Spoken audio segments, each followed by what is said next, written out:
live. Time is a trickster. It moves in a straight line on the clock, but in your experience it twists, stretches and slips away. Some moments feel endless while years can pass in a blink. You can measure time with a watch, but you can't hold it. You can't slow it down, and once it's gone, you can never get it back. Yet most people live as if they've been promised forever, always, planning to live later, after this project, after this phase, after this crisis. But later is not real, only now is. Time deceives us by giving the illusion of plenty. It whispers, you have time, and so we postpone what matters. We postpone healing, joy, love, growth. We think we'll speak our truth tomorrow, chase our dream next year, apologize someday, but someday never arrives. What you don't do today often doesn't get done at all. Time doesn't wait for your clarity, your convenience or your courage, it just moves on.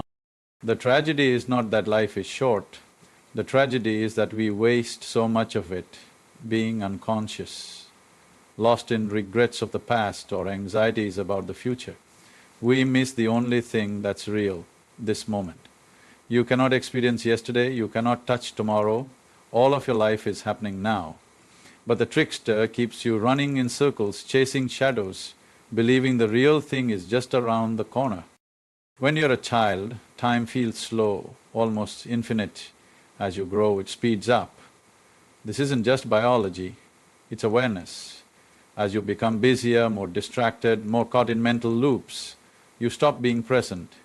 And when you're not present, time rushes past you like a river you forgot to swim in. You look back and suddenly 10 years are gone. This is how time plays its trick, by making the invisible seem eternal until it's too late. Time does not belong to you, you don't have time, you are time. Your life is not separate from time, your life is time. The moment your time ends, your life ends. So the question is not how much time you have left, but what are you doing with the time you have now? How much of it are you truly alive, aware, open and engaged?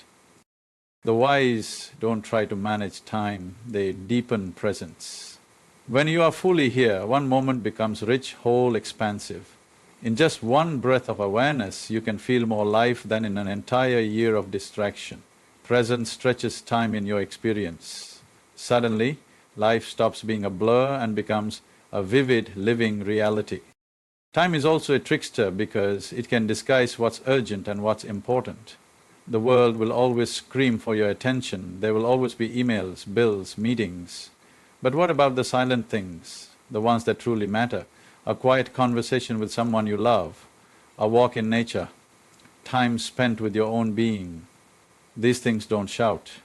And because they don't, we often ignore them until it's too late. Regret is one of time's sharpest tricks, not because of what happened, but because of what we didn't do. The words left unsaid, the love we didn't express, the peace we didn't seek, and once time moves on, you can't go back and relive it. You can only carry the weight and try to live more consciously going forward. But there is a beautiful side to this trickery too, because the very fact that time is limited makes every moment sacred. You don't have time to waste on hatred, on pettiness, on fear. You don't have time to be anyone but fully yourself. If you understand this deeply, not just in the mind but in your being, you will walk through life with a quiet urgency and a deep reverence. Every encounter becomes meaningful, every breath becomes a gift. Time may be a trickster, but you can outsmart it, not by controlling it but by honoring it. Live as if your time matters. Live as if this moment will never return, because it won't.